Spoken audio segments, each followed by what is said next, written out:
Ich habe wirklich von 2020 bis heute alles angehört auf Spotify, habe mir die Lyrics durchgelesen. Danke für die Streams. Und habe mich auch gefragt, in einem deiner englischen Songs hast du über City of Love gesungen, über einen Dude. Ich vermute mal, dass das mit Paris zu tun hatte. Hast du da so Insights, was da so passiert ist? War das so, ich sag mal, also du bist ja hauptsächlich in Deutschland, aber laut Wikipedia trampst du zwischen Paris und Berlin. Stimmt, ich habe jetzt einen Wikipedia-Artikel. Ja, hast du? Der ist neu. Ich habe ganz viele Sachen gelesen. Du bist auch nicht, du bist schon Pop, aber nicht allzu Radio. Das habe ich auch gelesen. So ein Satz. Ja. Ja, das würde ich unterschreiben. Okay. Ich fühle mich nicht so Radio. Nicht so? Nee. Okay. Ja, also Leute, wir sind auf jeden Fall heute in unserer letzten Episode von Update. Wir haben jetzt insgesamt 8 Folgen gedreht und ich freue mich, euch unseren letzten Gast vorstellen zu dürfen, nämlich Anna I. Du hast gerade Anna I gesagt, nicht Anna Is. Anna Is. Anna Is ist richtig, doch. Anna okay, Is alles klar. ja. Anna Is, hier in Berlin, Sängerin, jetzt gerade, glaube ich, 2025 mit deutscher Musik dann richtig angefangen und tatsächlich auch dadurch schon sehr viele erfolgreiche Streams gehabt. Und ich sehe auch, du bist gerade viel unterwegs in deinen Stories. Ja, magst du uns eine Kleinigkeit von dir erzählen, die vielleicht Leute, wenn sie jetzt deinen Kanal anschauen würden, wenn sie deine Musik hören, vielleicht nicht so über dich wissen, um einfach so ein bisschen den Leuten ein bisschen Futter zu werfen? Ja, das ist eine gute Frage. Ich glaube, ich bin sehr omnipräsent auch auf den sozialen Medien, deswegen weiß man, glaube ich, schon relativ viel. Aber ich bin 25, ich komme gebürtig aus München, bin dann nach Hamburg gezogen und da lange aufgewachsen, am Stadtrand. In Hannover auch? Und dann nach Hannover gezogen, so ein bisschen so reverse die geilsten Städte irgendwie so Deutschlands erlebt. Ja. Aber Hannover eigentlich auch gute Erfahrung, so da auf dem Land gewohnt, so inmitten von Schafen und Kühen. Und das war eine schöne Jugend, muss ich sagen, irgendwie auch ganz cool. Und sonst, ich bin in Covid, habe ich den großen Switch gemacht von meinem Jurastudium zu Musikkarriere und bin da so reingestolpert. Ja. Und wohne seitdem in Berlin. Genau. Also seit 5 Jahren quasi? Genau, jetzt 5 Jahre genau auch. Ich habe gesehen, 4. Oktober darf man noch nachträglich gratulieren, bestimmt, oder? Schon ein bisschen spät. Bisschen late, okay, dann nicht. Aber danke, ich freue mich. Ich liebe meinen Geburtstag, deswegen ich nehme immer Glückwünsche an. Ich habe mich, wie gesagt, sehr viel mit dir heute beschäftigt und eigentlich hattest du nie jetzt irgendwie, also wenn man jetzt viele SängerInnen fragen würde, sind die so, ja, ich wollte schon von Kind auf singen und das war irgendwie bei dir nicht so der Fall, habe ich gesehen, dass du es nicht so als großen Plan hattest. Also ich habe schon immer geliebt zu singen und war auch so in der Schule oder in meinem Jahrgang immer so die Sängerin, aber ich war jetzt nicht, also ich dachte jetzt nicht, dass das so mein Beruf wird und dass ich damit irgendwann mal so mein Geld verdiene und 24/7 damit verbringe und ja, es kam dann sehr unerwartet irgendwie. Wie hat das denn angefangen? Also hast du mit YouTube-Videos angefangen. Hast du da so Cover-Songs dann hochgeladen oder wie war das? Also es waren Insta-Videos, so Mini-Formate, wo ich mich einfach in meinem Zimmer ich habe so Karaoke-Versionen auf YouTube gesucht, das dann im Hintergrund laufen lassen und habe darauf gesungen. Mich gefilmt und ich hatte so einen Zweit-Account auf Instagram, da habe ich diese ganzen Videos hochgeladen, aber einfach aus Joke. Irgendwie auch aus Spaß, keine Ahnung, also weiß auch nicht. Und dann habe ich irgendwann parallel angefangen, so Soundcloud, so Songs hochzuladen, auch Cover-Songs, damals noch mit meinem Friend. Ja. Genau, und wir haben zusammen Musik gemacht und dann hat das irgendwie voll gute Resonanz gehabt. Also einmal dieser Channel auf Soundcloud, aber auch auf Instagram. Und das war da so mein Hobby damals noch. Und dann irgendwann, während Covid, habe ich das dann immer mehr gemacht, weil mir halt so langweilig war, weil ich halt so zu Hause war die ganze Zeit. Und dann dachte ich so, warum nicht mal auch auf Spotify rausbringen, wenn man Soundcloud schon so ausgetestet hat. Und genau, dann kam mein erster Song und dann kam mein Management auf mich zu und war so, das klingt total toll, willst du das irgendwie weiter verfolgen? Und ich so, ja. Okay. Und dann Hals über Kopf rein.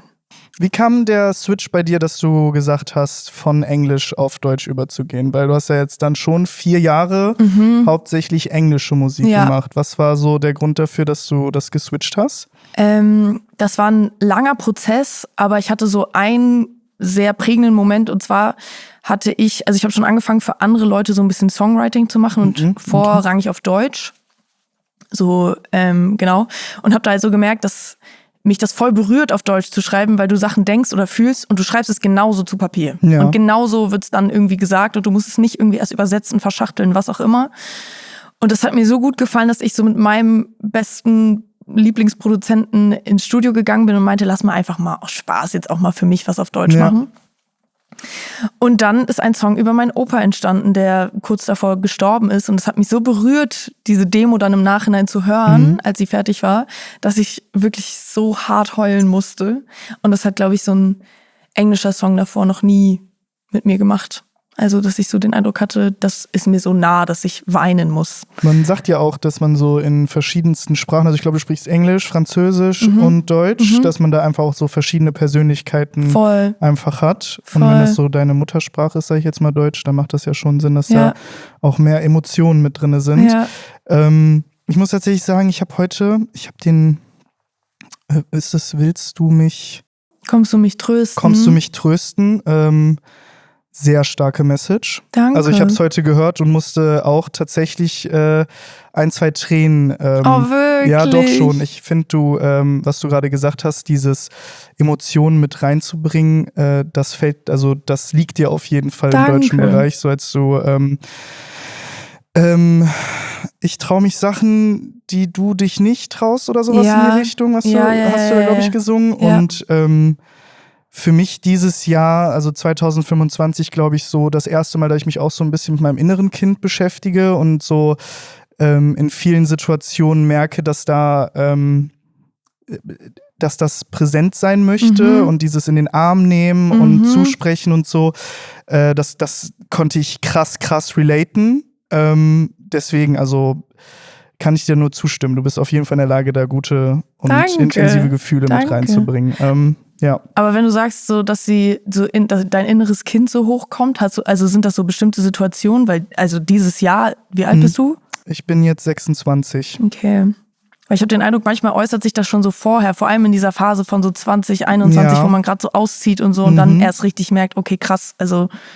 Ja, ich glaube, also es war schon so 2020 zu Covid, ich glaube auch einfach, dass Covid sehr viel, also bei mir hat das auch so dieses rausgeholt, mehr dieses Öffentlichkeit und das irgendwie auch damit so zu verarbeiten. Aber ich bin, glaube ich, so 2, 3 Jahre bin ich so mit Panikattacken und sowas durch die Gegend gelaufen und habe das nie richtig geschnallt, wie ich damit umgehen soll. Ich habe irgendwelche Breathworks und irgendwie Stress reduziert und so, aber als ich dann verstanden habe, dass ich das auch so wie mein inneres Kind behandeln kann, was einfach gerade Aufmerksamkeit braucht. Es ist halt wirklich dieser Switch, dass ich daran auch arbeite, ist schon so erst passiert, als ich nach Berlin gezogen bin, so um 24 auf 25. Aber es war mit Sicherheit schon irgendwie immer da, aber ich habe mich auch einfach nicht damit auseinandersetzen möchte, so, weil das ist auch viel. Wenn man sich da mal hinsetzt und sagt so, da kommt ja nicht ohne Grund so ein Song auch zustande. Ja. Das muss einen ja schon sehr auch auffühlen. So. Ja, voll. Aber ich würde schon sagen, 2025 war so schon das Jahr, wo ich das erste Mal so richtig verstanden habe und mich auch aktiv darum gekümmert habe. Ja, krass. Du hast aber auch einen anderen, da wusste ich ich habe von unten angefangen, habe mir das alles so angehört und dann bin ich irgendwann bei Dior Sauvage angekommen und ich wusste nicht, was in diesem Song passiert, aber mir war schon klar, was vorkommen wird. Und deswegen ist es auch gibt's ja häufig, dass Leute sagen, dass dieses Dior Sauvage, dass die Frauen das nicht mehr riechen können bei Typen, weil das einfach irgendwie Stereotyp Fuckboy-Mann irgendwie ist. Ich muss tatsächlich sagen, ich habe Dior Sauvage zu Hause, aber Elixir, Das ist nochmal eine andere Duftnote. Die habe ich mir irgendwann für den Winterduft geholt. Aber ich hatte einen alten Kollegen, der das auch regelmäßig getragen hat. Und der hat tatsächlich genau die Sachen bedient, die du auch da drin angesprochen hast in deinem Song. Der war zwar nicht so trainiert, Eiweiß war da jetzt irgendwie nicht so das Thema, aber er hat sich auch mit Finanzen und Ausland und sowas beschäftigt. Aber ja, du hast ja über Dating gesprochen und wir sprechen bei Update auch über Dates und ist deine Songidee aus so einem Date entstanden, wo ein Typ so geredet hat? Oder wie kam das zustande? Zu viele Typen gedatet, die sich über sowas unterhalten haben? Oder wie ist das zustande gekommen? Also ich muss sagen, ich habe jetzt nicht super viele Dates in meinem Leben so gehabt, also so First Dates vor allem so. Ich muss auch sagen, ich bin dafür einfach nicht gemacht. Ich bin viel zu aufgeregt. Ich bin so peinlich beim ersten Date. Ich bin einfach so uncool. Aber ich hatte also die ersten Dates, die ich hatte, liefen dann im Endeffekt ganz gut, weil man hat sich immer mehrfach danach noch gesehen. Aber mir ist aufgefallen, Männer reden beim ersten Date so viel von sich. Also ich will jetzt nicht alle unter einen Kamm scheren. Es gibt bestimmt auch Gegenbeispiele, aber for real, so das Konzept Gegenfrage existiert bei vielen einfach nicht. Wirklich, und auch so, ich war also es ist, um deine Frage zu beantworten, ein Sammelsurium aus mehreren Dates gewesen. Ja. Und bei einem war es wirklich besonders krass, da waren wir auch schon ein bisschen weiter, haben uns schon irgendwie, keine Ahnung, beim 6. Date oder so, und da war ich wirklich so, Schatz, ein und du wäre jetzt so angemessen. Ja, und ansonsten, also gibt's so, ich weiß nicht, so, also ich bin die ganze Zeit immer noch, ich habe das vorhin schon angesprochen, am Anfang, diese Paris-Geschichte so, kannst du darüber reden, so, was da in Paris, weil ich stelle mir das total interessant vor, wie man, also ich bin zum Beispiel jemand, der gar nicht so lang, wie sagt man, Long Distance so mäßig irgendwie hinbekommt. Wie oft bist du, einfach um das Verständnis erstmal zu kommen, wie oft bist du so in Paris, in Deutsch? Also du tourst ja jetzt gerade viel rum, du hast auch jetzt, glaube ich, in Zukunft? Ja, genau, ich gehe im Januar auf Tour. Okay. Auf eigene Tour. Das erste Mal auf Deutsch, ich freue mich unfassbar, aber es sind nur 5 Dates. Es gibt noch ein paar Städten Tickets. Wenn ihr wollt. Ja, passt so. Und im September gehe ich auch nochmal auf Tour. Aber ja, ich bin viel unterwegs. Aber jetzt halt durch die deutsche Musik in Deutschland. In Deutschland, okay. So Schweiz, Österreich und so. Und wie ist aber sonst vorher das Verhältnis gewesen? Also warum fährst du nach Also Paris ist scheinbar eine Stadt, wo du häufig bist. Das habe ich gelesen. Das habe ich jetzt einfach so mal davon genommen. Wie ist das? Also wie kommt es, dass du da bist? Wie oft bist du da? Also ich habe in einem Songwriting-Camp mal 2021 oder sowas ganz viele französische MusikerInnen kennengelernt und mich geisteskrank mit denen verstanden und dann angefreundet und habe dann angefangen, auf Englisch super viel einfach in Paris zu machen. Also ich bin da immer hingependelt. Ich war basically eigentlich auch fast mehr in Paris als in Berlin. Ach krass, okay. Und ich finde auch so, ich liebe Paris halt, ne? Ich war noch nie da tatsächlich. Nein! Die Stadt der Liebe, die hebe ich mir noch auf für die richtige Person. Dann will ich auch mit der richtigen Person dann dahin. Okay. Weißt du, wie ich meine? Deswegen. Aber willst du nicht mal so alleine kurz so reinführen in die Stadt, bevor man die so geisteskrank hochlobt und so Erwartungen des Todes hat? Boah, ich glaube schon, dass ich, nee. Okay, ja, geil. Nee, also ich gehe gerne alleine reisen auf jeden Fall, aber so, wenn ich jetzt noch nicht in Paris war, so ist jetzt auch nichts, was mich so alleine krass ziehen würde. So. Also ich will es dann schon, ich denke, das ist so eine Erfahrung, die ich einfach mit meiner zukünftigen einfach gemeinsam teilen würde. So. Süß, auch ein bisschen kitschig. Bisschen kitschig, ein bisschen Kitsch darf sein. Ich sag immer, man darf auch ordentlich kitschig sein. Finde ich nämlich auch. Aber was war nochmal deine Frage? Du warst dann also häufiger wegen der Musik auch drüben in Paris, wegen dem Songwriting-Camp. Und da hast du dann jemanden kennengelernt? Nee, das war ein bisschen anders. Ich hatte die Beziehung schon in Berlin, aber er war dann irgendwie auch öfter mal in Paris. Dann waren wir manchmal zusammen da. Ja. Das war natürlich total cool, weil dann konnte man sich auch da vor Ort sehen und so. Aber das Lustige war, und deswegen kam dieser Song zustande, wir haben in Paris Schluss gemacht. Okay. Also wir waren gar nicht so, haben wir uns gar nicht ineinander verliebt, sondern wir haben uns da getrennt. Da, wo andere Leute Heiratsantrag machen, da Montmartre, bei dieser Kirche, die da ganz oben in Paris ist. Du kennst es jetzt nicht, aber für alle, die es kennen. Und auf diesen 1 Milliarden Treppen, die da hochführen, da habe ich Schluss gemacht. Wo, aber werden auf diesen Treppen sonst Anträge gemacht? So Anträge, keine Ahnung. Das ist geisteskranker Vibe. Das ist romantisch für 10 und ich dachte mir so, komm. Ich spiele mal verkehrte Welt. Und du hast dann da einfach Schluss gemacht? Ja. Du machst sowas gerne, wenn du unterwegs bist, auf Reisen irgendwie, Gott, oder? Also das ist eine war leichte total Tendenz schwer. Das war total schwer, aber kennst du das nicht, wenn manchmal sowas so lange in dir arbeitet und du kannst einfach den Moment nicht abwarten? Ja. Also nicht abwarten, dich zu trennen, aber so, du weißt du so, du kannst dann nicht auf den richtigen Moment warten, weil es gibt den richtigen Moment eigentlich auch gar nicht. Also für eine Trennung gibt es auf jeden Fall keinen richtigen Moment. Ja, jeder Moment ist scheiße. Ja. Dann kann man auch sich an einem schönen Ort scheiße trennen. Ja. Und dann hat der Krank, quasi... das mache ich jetzt immer. Ich glaube, ich habe ein Konzept. Jetzt gibt's ein Konzept. Okay, und dann hat er die City of Love für dich zu der City of... Ich fand die Line gut. Tragedy. Ja, genau. So. War das ein Künstler, den du da gedatet hast? Nee, aber auch Creative Bubble. Halt okay. So Fashion. Wie bist du so dazu eingestimmt? Ich habe gestern ein Gespräch gehabt, dass alle Leute, die so kreativ sind, also jetzt ohne gegen uns zu schießen, weil ich mich auch irgendwo dazu ziehen würde, irgendwie so einen Knacks haben, so ein bisschen. Und dass so viele, also wenn ich jetzt zum Beispiel meine damalige Managerin ist im PR-Business gewesen und die hat gesagt, die will keine Leute aus der Bubble daten, einfach weil das zu viel... Ich dachte, jetzt kommt ein krasses Geständnis. Was für ein Dass deine damalige Managerin du gedatet hast. Nein, hab ich nicht. Das war mein Bestie. Also, nein, ich hab die nicht gedatet. Ja, okay. Aber wie stehst du dazu? Also, Leute aus der Creative Bubble. Alle sagen immer so, auf keinen Fall und so never fuck the company. Gut, Company bin ich dabei. Alles, was so mit mir nah zusammenarbeitet, so ist für mich No-Go.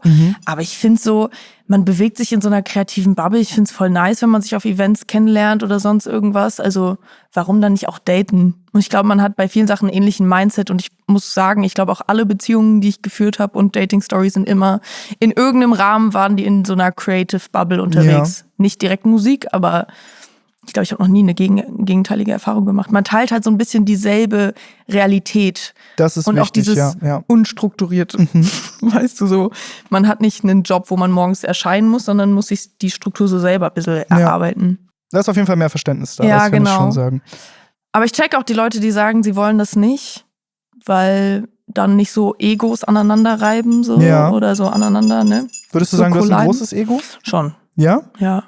Aber ich würde auch sagen, ich kann mich gut reflektieren. Okay. Deswegen kann ich auch sagen, dass ich, glaube ich, ein großes aber ich glaube schon. Ich stimme dem zu. Ich glaube, Leute, die ein großes Ego haben, würden das nicht so, das nicht einfach so pullen, so, ich habe eins, ich kann da reflektieren und so. Ja. Was ist so für dich aber so die größte also ich weiß nicht, du bist viel unterwegs. Du hast ja auch, ich habe jetzt auch gesehen, also du hast ja auch mit Carlo, Marjan und noch ein paar anderen Leuten auch so zusammen Musik gemacht und da werden ja auch Musikvideos gemacht und du sprichst sehr viel über Liebe und über die ganzen Sachen und ich habe mal selber auch bei einem Musikvideo mitgemacht, wo ich das so schauspielern musste. Bei wem? Mit einem ich weiß gar nicht, vielleicht Chain hier aus Berlin ist ein DJ, der hat so das war ein krasses Teil. Also der hat da zu dem Zeitpunkt, hatte auch echt unfassbare viele Aufrufe auf Soundcloud und auf YouTube und so. Deinetwegen? Nee, nicht wegen mir, das hat mit mir gar nichts zu tun. Du warst das Thumbnail. Ich war so überhaupt niemand in diesem Moment. Aber ist das so eine Schwierigkeit für eine Person, wenn man die datet, dass der dann sowas sieht, irgendwie, wie du dann so total nahe Emotionen irgendwie so vor Kamera teilst oder so? Also hast du irgendwelche Struggles, so als Artist quasi jemanden zu daten? Was wären so deine größten Struggles? Also ich glaube, Zeit. Also wenn du busy times hast und das ist ja, also ich liebe meinen Job und ich liebe es, Artist zu sein mit jeder Zelle meines Körpers. Deswegen investiere ich auch so gefühlt jede Sekunde, die ich atme damit, mich damit auseinanderzusetzen. Und ich glaube, das ist so ein Struggle, weil man priorisiert dann immer so Termine über vielleicht Relationship-Sachen so, oder ist es schwierig, da so eine gute Balance zu finden, weil das eine ist so dein Traum und das andere ist jemand, den du liebst, so also das sind ja zwei riesige Faktoren, wo priorisiert man? Ich glaube, das ist auf jeden Fall so ein Struggle. Ja, ich glaube, das ist so der größte Struggle tatsächlich. Zeit und so. Was ich auch voll oft habe, ist so, dass wenn ich so von Natur wiederkomme oder von irgendwie sowas richtig Aufregendem, das ist ja wie so ein Adrenalinkick, ist wie so ein Bungee-Jump. Du kommst dann wieder nach Hause und bist dann so erstmal komplett entleert von allem, was du fühlen kannst. Und dann bist du so, also ich bin da sehr taub. Und dann so noch so lovey-dovey zu sein und irgendwie so jemand anderen dann auch so mit einzubeziehen, obwohl du dich gerade fühlst wie der letzte Honk. Ich glaube, das ist auch sehr schwierig. Und dass man da Verständnis dann auch füreinander aufbringt in dem Moment und sagt, ich brauche Space und die andere Person dann sagt, checke. Und das nicht direkt als Angriff irgendwie wahrnimmt. Genau, und das ist auch super schwer. Ich glaube, das ist so ein total, ich weiß nicht, so, das hört sich dumm an, wenn man sagt, so Normalos, die jetzt einfach so ihren Bürojob machen oder sowas, aber die können dafür kein Verständnis haben, wie krass dieser Kontrast manchmal ist, ne? Also du bist in der einen Woche reist du umher, du hast die ganze Zeit Leute um dich herum, vor allem auf der Bühne, die Leute singen ja deine Lieder auch mit und so, was du da für einen Gefühlshoch hast. Ja, voll. Du gibst dir selber so einen krassen Kontrast und für jemanden, der halt nach Hause kommt dann und sowas eine Woche lang erlebt hat, du musst dich erstmal aufladen. Ja. Das ist ja das Wichtigste, dass du erstmal klarkommst mit dir alleine und erstmal so aus allem irgendwie in deiner Wohnung. Ich hoffe, du fühlst dich wohl in deiner Wohnung. Das ist, glaube ich, so das Wichtigste für mich auch so. Ja. Dass man da runterkommt so. Und der normalste Alltag kann sich auf einmal so langweilig und so schwer anfühlen, wenn man das halt im Kontrast hat. Also ich habe das auf jeden Fall, dass ich mir dann manchmal denke so, ey, mir könnte es eigentlich, also ich check das schon, mir könnte es jetzt eigentlich gerade voll gut gehen, aber mir geht's einfach beschissen, weil die letzten, also ich glaube, man kann das am besten beschreiben mit so Holiday Depressions mäßig. Ich glaube, da kann ein nicht im Kreativbusiness arbeitender Mensch das so am besten nachvollziehen. Aber ja, ich glaube, das ist tatsächlich die größte Schwierigkeit, dass eine Person Verständnis dafür hat, wie deine Höhen und Tiefen in deinem Leben einfach sind. So. Voll. Und vor allem finde ich, ist es für einen selber also auch voll schwierig zu begreifen manchmal. So, keine Ahnung, ich komme jetzt auch gerade von der Tour wieder. Vorgestern bin ich aus München gekommen. Ich war mit Marian auf Tour. Glückwunsch. Und manchmal sind Sachen, also abgesehen davon, dass das alles voll das High ist und du hast so viele coole Leute um dich rum, wie du auch schon meintest, und stehst dann auf der Bühne und bist dann aufgeregt und danach flacht das alles wieder ab und du bist irgendwie dauerhaft am Lächeln und am Grinsen, auch weil es authentisch aus einem rauskommt, aber auch weil die Industrie, du stellst dich ja nicht auf eine Bühne und bist ein Sack Kartoffeln und schiebst so ein bisschen, also du gibst ja immer 110% automatisch dadurch, dass du halt so Adrenalin immer lächeln. Ich glaube, in der Hafti-Doku hat er gesagt, Alter, krass, dass du sagst, feier ich sehr. Ja, nichts kostet dich, oder was ist nochmal? Versäumtes Lächeln, irgendwas so, nichts kostet dich so versäumtes Lächeln kostet dich am meisten irgendwie, ja, genau. Und damit konnte ich so relaten, ich glaube, mittlerweile sind wir auch in einem Zeitalter angekommen, wo mehr Authentizität gewünscht ist und Leute auch so hinter den Kulissen blicken wollen und es ist nicht alles American Showbiz, Colgate lächeln, aber so schon, du willst schon auch scheinen auf so einer Bühne. Also und du musst auf der Bühne scheinen. Ja, genau. Und auch wenn du dich hinter den Kulissen vielleicht nicht so shiny fühlst, so auf der Bühne, wird es auch unlocked. Also ich bin ehrlich, ich pretende auch nicht mal. So, auch wenn es mir vor dem Gig nicht gut geht, auf der Bühne fühle ich mich dann gut. Ja. So, aber was ich eigentlich sagen wollte ist, jetzt habe ich mega weit ausgeholt, krank, ich habe meinen Faden verloren. Es ist nicht nur das, diese Höhen und Tiefen. Genau. Dass du dich gut fühlst, sondern auch, ich glaube, was ich sagen wollte, ist, dass man dass man danach sich auch diese Pause gönnt selber. Ja, ich weiß auch nicht mehr, was ich sagen wollte. Würdest du sagen, dass es deswegen bisher so gescheitert ist? Also jetzt mal abgesehen davon, dass die Leute die Sauvage tragen und die ganze Zeit über sich selbst reden, so, aber ist das so der Grund dafür gewesen, dass es bisher, also, ne, egal was jetzt gerade stattfindet, aber die Leute, die du vorher kennengelernt hast, deswegen irgendwie aus deinem Leben verschwunden sind, weil die kein Verständnis dafür hatten? Nee, ich glaube nicht. Ich glaube, ich hatte schon Glück, so man hat schon versucht, so viel zu kommunizieren. Aber ich glaube auch manchmal, so wenn man so einen Traum hat, wie so eine Musikkarriere und irgendwann ganz große Bühnen spielen will und so weiter, dann muss man sich manchmal voll auf sich selber konzentrieren. Das klingt so total egoistisch oder sowas. Aber dann so, ich bin auch sehr schlecht da drin, manchmal so auf meine eigenen Bedürfnisse zu hören und dann noch jemand anderen mit rein zu inkluden. Das ist manchmal einfach so ein Konflikt. Und ich glaube, das ist schwer. Und ich muss sagen, bei vielen Leuten, die ich auch so situationship-mäßig gesehen habe, da war es einfach so kein Vibe. Also das lag dann nicht daran, dass da irgendwie keine Zeit oder so war. Man macht dann schon alles möglich, aber ich war dann einfach nicht verknallt. Es waren nette Dudes, aber mehr dann nicht. Wenn du jetzt jemanden kennenlernen würdest, natürlich in der Kennenlernphase muss das nicht sein, aber wenn du jetzt wirklich sagen würdest, okay, Commitment ist da, wir haben eine Abmachung, wir sind zusammen, würdest du die Person öffentlich zeigen? Das ist eine gute Frage. Ich habe das bis jetzt immer gemacht. weil ich mir so dachte, mein Instagram und mein Social Media, was auch immer, das ist auch das bin ja auch ich irgendwie. Ich habe ja auch aus Spaß damit angefangen. Ist bei dir wahrscheinlich auch ähnlich. Man hat irgendwie so, weil man einfach eine Begeisterung für diese Plattform hat, damit angefangen. Und da dachte ich mir, warum nicht auch zeigen? Mittlerweile bin ich so ein bisschen, will ich das irgendwie mehr für mich behalten, weil ich habe dann die Erfahrung gemacht, wenn man sich dann getrennt hat, dann wussten alle Bescheid. Ja. Also nicht, dass ich das dann publik gestatet hätte, aber dann sind so Leute, ja, und wie geht's XY? Und du bist dann so, wir sind nicht mehr zusammen. Und ich glaube einfach, dass man da so ein bisschen mehr für sich ist in einer Beziehung oder in was auch immer man hat, dass man das nicht so mit aller Welt teilen muss.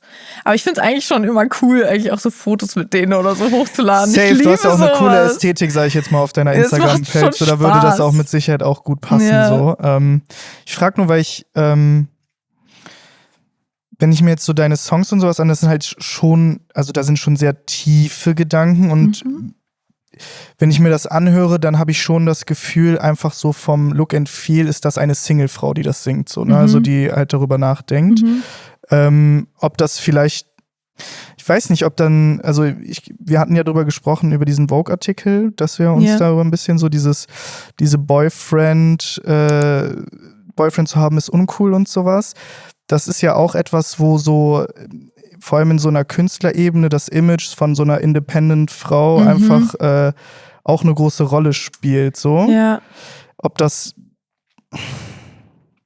dann halt nicht besser wäre, das einfach so geheim zu halten, um halt zu sagen, okay, ich habe dieses, ich bringe das halt trotzdem noch so mit rein, weißt du? Ah ja.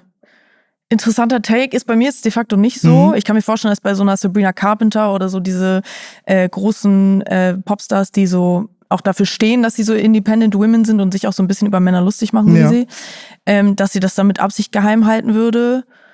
Aber ich glaube, also bei mir ist einfach so, ich glaube, das sind einfach teilweise meine Gedanken, die ich dazu habe und vielleicht auch überspitzt und mit ein bisschen Ironie. So, darf ja oder muss ja auch sein, damit die Leute sich irgendwie abgeholt fühlen. Ja, genau. So. Aber ich glaube trotzdem, dass, ich glaube, mehr denn je ist Female Empowerment und auch so untereinander, dass man so Girls Girl ist und sowas so wichtig. Und deswegen kann es auch sein, dass deswegen so diese Independence von der Frau so propagiert wird oder so. Aber meinst du, also findest du, dass das so dagegen spielt? Also wenn man jetzt, sage ich jetzt mal, als Frau, also ich weiß halt nicht, ob das dir irgendwas an Independence so nehmen würde, weißt du? Ja, Boy das meine ich nämlich so. Ja, das ist ja die große Frage, die jetzt gerade im Raum steht. So, ne? Die Leute sagen, es ist uncool, du machst dich irgendwie abhängig, aber du wirkst auf mich jetzt wie eine Frau, die sehr viel Charakter hat und sehr stark ist, so in dem, was sie tut. Auch, dass du, also den Way zu machen, dass du sagst, ich spreche so offen und ehrlich über meine Gefühle, auch in meinen Songs und so. Ich habe nicht das Gefühl, also ich bin der festen Überzeugung, dass dich das halt nicht uncool in der Hinsicht macht oder dass du da sind ja viele, also du verrätst dein Geschlecht mäßig so auf die Richtung, so, dass du jetzt deinen Freund irgendwie zeigst oder so. Nee, ich glaube, also ich habe 2 Gedanken dazu. Ich glaube, das eine ist einmal, also es gab ja jetzt jahrelang, generationenlang ja die Tatsache, dass Frauen sich abhängig von Männern machen mussten, sehr häufig, auch bei unseren Großeltern beispielsweise, weil sie finanziell auch von ihren Partnern abhängig waren und deswegen Scheidung oder so vielleicht nicht so eine große Rolle gespielt hat. Und ich glaube, jetzt ist so ein Zeitalter, wo wir uns halt so gegenseitig stark machen wollen unter Frauen. Und vielleicht ist deswegen gerade diese Gegenbewegung, dass man sagt, ein Freund ist uncool. Das andere Extrem zu dem, was wir davor immer hatten, zu unseren Großeltern basically, würde ich jetzt mal so schätzen. Ja, doch, das und vielleicht kommt dann irgendwann Sinn, so eine Normalität, dass auch ein Boyfriend cool ist. Also aber vielleicht ist es auch immer noch cool. So? Ich glaube auch nicht, dass es so uncool ist in irgendeiner Form, aber ich kann mir schon vorstellen, dass das irgendwie kommt, ja. Oh, ich habe immer das Gefühl, dass alles irgendwie so voll in Extrem irgendwie ist. Also das ist jetzt schon eine sehr starke Meinung, wobei ich halt auch einfach finde. Ja, ist auch eine starke Meinung. Ich würde auch nicht sagen, dass ich agree. Was sagst du dazu? Gar nicht. Also gar nicht. Also es ist natürlich jetzt, wenn ein Mann das sagt, ist es natürlich ich sag das immer, also ich sag das eigentlich immer fast in jeder Folge. Ich finde das ganz schrecklich, dass Leute das so unfassbar verteufeln. So was Schönes eigentlich. Ne? Also, Liebe eigentlich. So Liebe ist, was dahinter steckt. So, und dieses ganz Schöne, also das ist das Schönste, was du eigentlich kriegen kannst. Das kannst du mit keinem Geld aufwerten. So, es gibt mit Sicherheit geldgeile Menschen da draußen, die da so drüber stehen würden. Die haben vielleicht aber da noch nie so richtig Liebe erfahren. So, für mich ist es schon so das Schönste, was es überhaupt gibt. Und das ist halt verteufelt wird, also das wird ja damit auch verteufelt. So Leuten wird gesagt so, du kannst als Independent-Frau keine Beziehung führen, weil sonst hast du direkt das Label Boyfriend und sowas drauf, dass sie es nicht hören können. ich bin der festen Überzeugung, dass eine Frau auch komplett unabhängig bleiben kann, auch wenn sie in einer Beziehung ist. So, ne? Also das ist halt so, diesen State of Mind halt zu erreichen, wäre halt viel wichtiger. Natürlich, das ist jetzt ein krasses Äquivalent zu dem, was wir früher hatten mit den Großeltern, also mit Müttern, die sich nicht aus der Ehe rausgetraut haben oder so. Aber wenn das so weitergeht, glaube ich nicht, also ich habe natürlich die Hoffnung, aber ich glaube nicht, dass es irgendwie in so einen Mittelweg kommen wird, weil sich alle immer so krass erhitzen. Immer müssen die sich gegenseitig komplett auseinandernehmen und da einen reindrücken. Da sind ganz viele Egos, die dahinter stecken. So. Das ist ganz schrecklich. Ja. Aber ich glaube auch, dass es vielleicht ein bisschen so daher kommt, so ich finde so Individualismus ist ja gerade so voll, also alle wollen ja so ihr eigener Mensch, eigener Charakter komplett für sich alleine stehen. Und ich finde auch so in Großstädten wie Berlin oder so merkst du ja voll, was voll geil ist, weil es voll so dadurch super offen und divers wird und super 100%. so ganz viele, also ganz vielfältig. Und ich glaube, dass genau, das irgendwie auch aus so einer Suche nach Individualismus ist, dass so eine Frau alleine stehen will und deswegen ist es uncool, da ein +1 zu haben. Ach, ich weiß auch nicht. Ich glaube, ich agree auch nicht so ganz, wobei ich manchmal merke, dass ich so ein bisschen Couples verurteile um mich rum, die so super abhängig voneinander sind. Ja, aber das ist ja eine Grundsatzdiskussion, dass es keinen muss ich Sinn sagen. macht. Aber jeder macht das, was er mag und toll findet, so, ne? Aber ich merke, dass ich das immer so ein bisschen kritisch beäugel. Also Liebe und Partnerschaft hat nichts, also meiner Meinung nach gesunde Partnerschaft nichts mit Abhängigkeit zu tun. Ja. Man kann sich ergänzen, sage ich jetzt mal, aber ich finde es auch ganz schrecklich, wenn ich Leute angucke und die schon sowas sagen wie, ich brauche den an meiner Seite oder so. Das oder immer so, wir. Ja. Es ist nie ich und er oder ich und sie, sondern wir. Ja. Wir kommen zur Party. Bruder, ich habe nur dich eingeladen. So. Nein, okay, das. Aber ja. Also, nee. Macht keinen Sinn, meiner Meinung nach, darüber zu diskutieren. Also das ist auch so ein bisschen, ich weiß nicht, so ein Nichtsgönner-Ding auch dann schon wieder so, ne? Wenn man sich irgendwie abfuckt, okay, die hat jetzt, also es gibt ja, nee, das mache ich nicht auf, das Fass, aber also du bist jetzt so an einem Punkt, wo du sagst, so, okay, ich würde es jetzt wahrscheinlich erstmal geheim halten, wenn ich jemanden an meiner Seite habe. Wahrscheinlich. Vielleicht, einfach, weil du nicht so viele Augen drauf haben möchtest. Ja, quasi. Und auch einfach, weil ich glaube, man erlebt eine Beziehung immer schöner, wenn man nur zu zweit oder vielleicht in seinem engeren Umfeld darüber redet und nicht andere Leute irgendwie sich darüber irgendwie. Jetzt nicht, dass ich glaube, dass andere Leute das großartig jucken würde. Also. Vielleicht. Aber so, weißt du, ich habe nicht den Eindruck, dass man jetzt so viele Hate-Kommentare dahingehend bekommt, aber einfach ein bisschen beschützen, was man gern hat. Finde ich gut. Habe ich tatsächlich jetzt auch für mich. Ehrlich? So, ja, also ich habe die letzten Folgen die ganze Zeit erzählt, dass ich in der Kennenlernphase bin und dass ich so Leute, also dass ich gerade jemanden kennenlerne und das ist tatsächlich vor 3 Tagen wurde das so mäßig beendet. Mit der Nachricht, dass es nicht passt. Ich bin jetzt auch selbst schuld, weil ich das geteilt hast. Ich weiß nicht mal, also ich glaube nicht, dass es was damit zu tun hat, dass ich es geteilt habe, aber ich glaube auch einfach prinzipiell, dass es sie war jetzt nicht in diesem Influencer-Game und sowas drinne, hat schon kreativ gearbeitet, auch was du gesagt hast, da war schon so der gleiche Gedankengang, aber ich glaube, es war einfach viel. Ich glaube, es war einfach, das hier war einfach viel und ich glaube auch einfach, das habe ich schon in einem Video gesagt, ich habe auch die Prioritäten einfach falsch gesetzt, so. Weil ich schon sagen würde, dass ich mich jetzt gerade selbst an erster Stelle setzen würde, auch einfach mit dem ganzen Ding hier mit Podcast. Ich habe meine eigenen Projekte, die ich jetzt gerade so anlaufen möchte und das frisst einfach super viel Zeit. Was nicht bedeutet, dass ich nicht committed wäre oder so. Ich habe schon gesagt, dass ich mich darauf so einlasse. Aber im Rahmen deiner Möglichkeiten. Ja, im Rahmen meiner Möglichkeiten, genau. Weil ich nämlich genau dieses, was du vorhin gesagt hast, so, man ist manchmal in diesem ganzen Wusel drinne, Tour, jetzt bei dir zum Beispiel, oder ich bin auch wegen irgendwelchen Kooperationen irgendwo unterwegs oder ich habe irgendwelche Reisen, die ich mache oder so.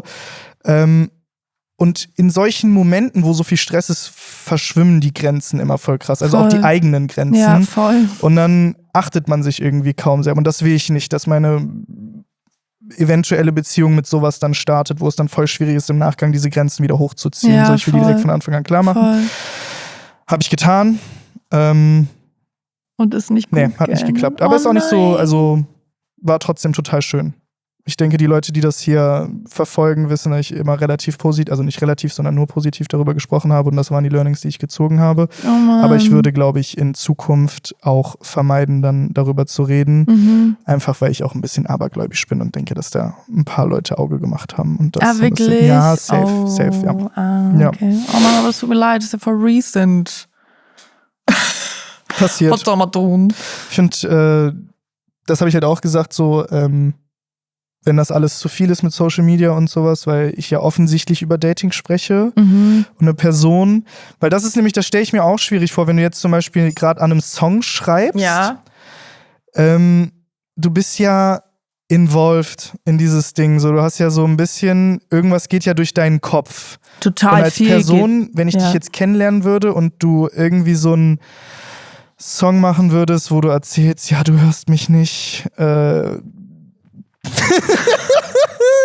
so richtig literal, so ein Streitgespräch ja, als Song, würdest du es halt darüber, also ne, es kann ja trotzdem etwas sein, dass es in dir steckt, aus 3 Kennenlernphasen vorher oder Situationships, dass es in deinem Kopf ist, aber wenn du es dann releasen würdest, zu dem Zeitraum, wo wir was miteinander hätten, dann hinterfragt man es automatisch so und ich glaube, das ist so schwierig nachzuvollziehen so und deswegen habe ich halt auch gesagt, wenn ich jetzt ein Thema über Dating anspreche, was aber eigentlich nicht in Bezug zueinander, also zu uns ist, und sie das irgendwie falsch aufnimmt, dann bin ich auch nicht so, also ich habe zum Beispiel einen Creator-Kollegen, der, wenn der sowas macht, also nicht an die Decke geht, aber der dann halt sagt so, Digga, raff dich mal, das hat nichts mit dir zu tun, so, weil die dann deswegen Streitsituationen haben und das finde ich halt nicht fair, so, man muss schon, weißt, also ich würde schon von dir, wenn ich dir jetzt sage so, ey, sprechen wir irgendwie nicht miteinander oder warum machst du dieses Lied gerade so, dass da halt Verständnis für ist und man halt nicht sagt so, du, check, das ist einfach nur meine Arbeit so, sondern das ist ja etwas, was man hört an Wörtern, so, weißt du? Voll.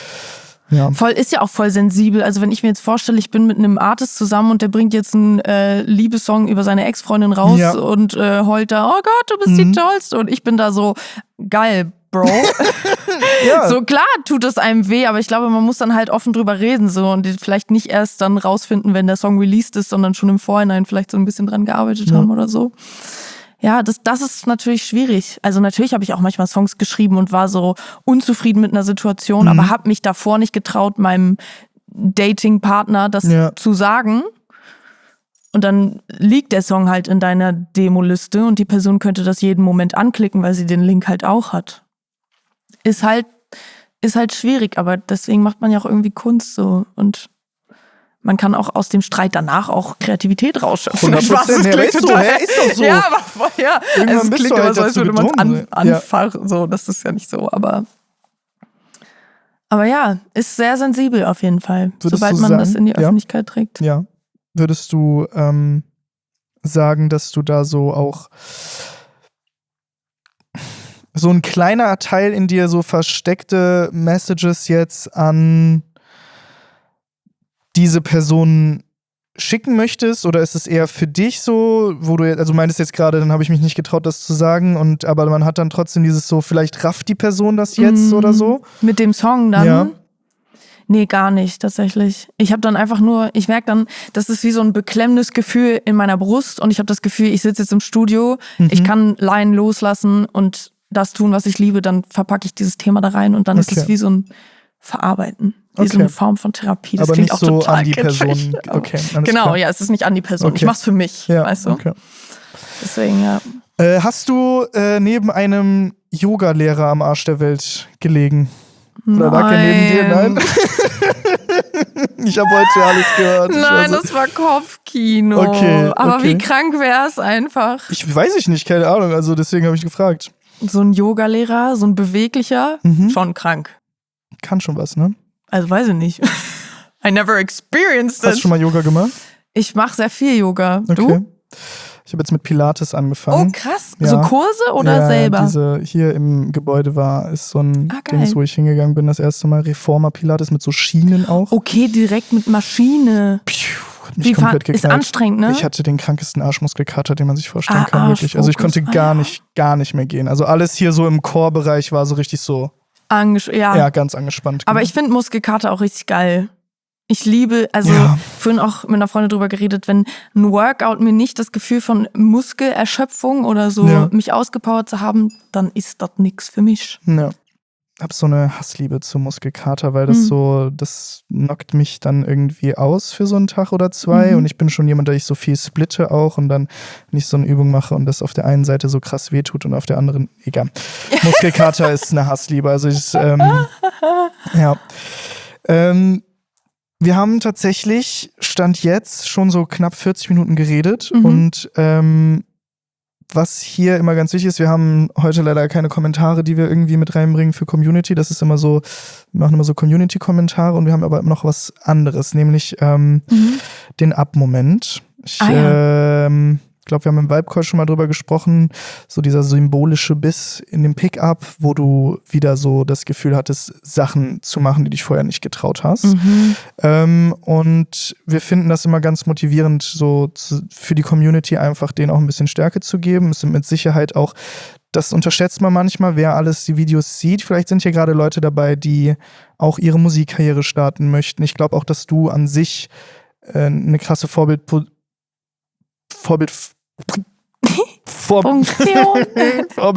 bist, weil du halt auch, ne, es gibt viele upcoming Artists, die aus dem Nichts auf einmal irgendwie was krass gemacht haben. Du bist jetzt schon seit Covid mit dabei und hast auch eine krass lange Journey hinter dir. Ich finde auch, das ist auch der realistische Ansatz meiner Meinung nach bei dir, dass man halt immer dran arbeiten muss. Aber vielleicht hast du für die Person irgendwie so einen Moment in deinem Leben, wo du gesagt hast, so, boah, das hätte ich mich niemals getraut und hab's halt dann trotzdem gemacht.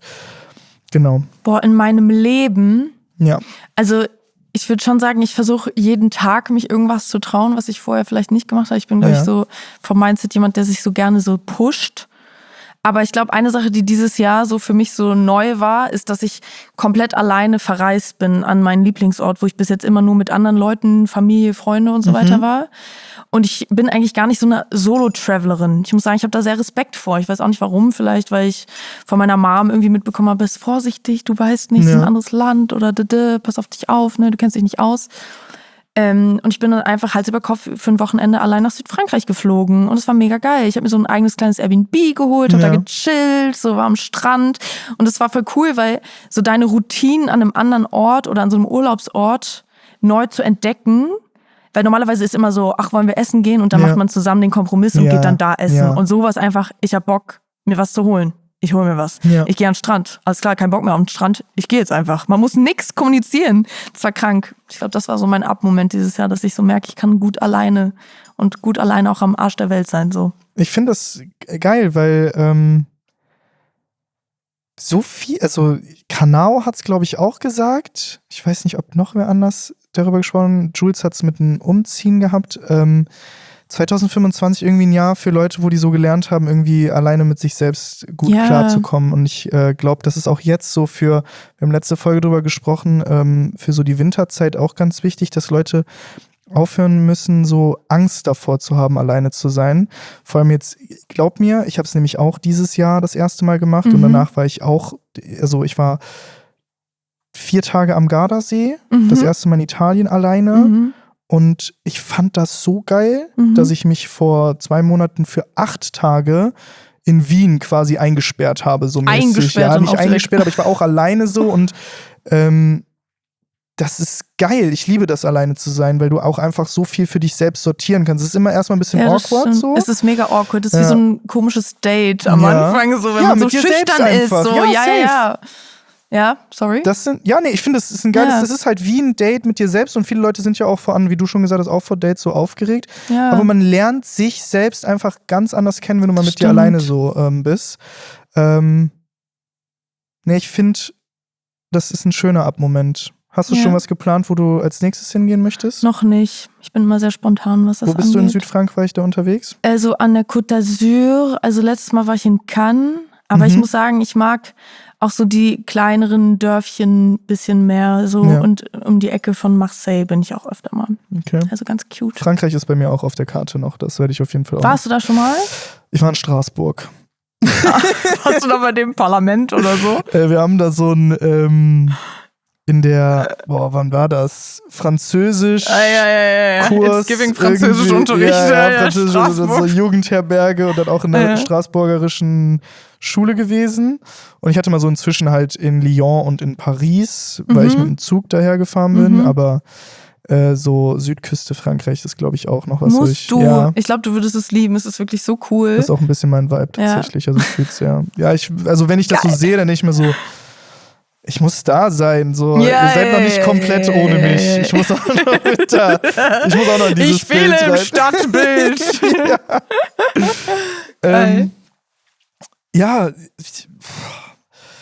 Cool. Ja. Such dir auf jeden Fall noch, also dieses Jahr vielleicht nicht, du bist ja jetzt erstmal auf Tour, aber ich finde so, um sich wieder zu rechargen, ist so ein eigener Urlaub mit sich selbst immer richtig, richtig gut. Voll. Weil du auch, ich habe immer das Gefühl, so im Alltag hier zum Beispiel, wenn ich jetzt so 2 Wochen unterwegs war, ich brauche so eine Woche zum Recovern, wenn ich hier bin. Und wenn ich alleine bin, ich war am Gardasee, kurz nachdem ich war auch noch irgendwo anders in Prag mit meinen Jungs, glaube ich, 2 Wochen vorher. Gardasee, ich habe einen Tag mit mir alleine verbracht und ich war full, auch mit der ganzen Sonne und so, ich war wieder voller Energie und konnte viel mehr enjoyen. So, ja. Ich habe das Gefühl, dass wie so ein alleine Reisen ist wie so ein Powercharger. Ja, genau.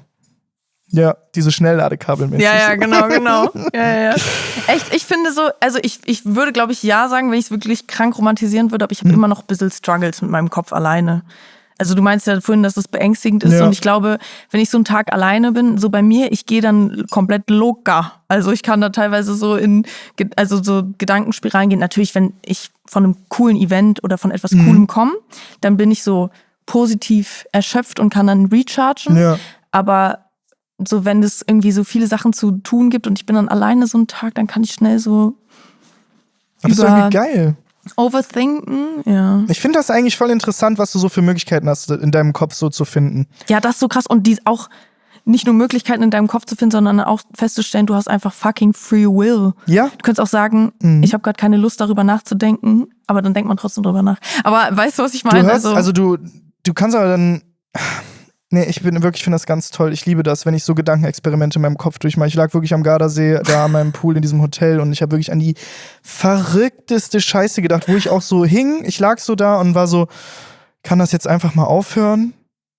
Und dann konnte es nicht aufhören und dann habe ich mich einfach voll in dieses Gedankenexperiment reingelassen so und habe dann aber auch trotzdem daraus irgendwelche Learnings ziehen können. Das ist wie so Träume irgendwie. Wenn dein Kopf zu voll ist, die Träume verstehst du irgendwie nicht so richtig, was abgeht, aber am Ende hast du vielleicht doch irgendwie so ein kleines Learning daraus gezogen. Ja, das stimmt.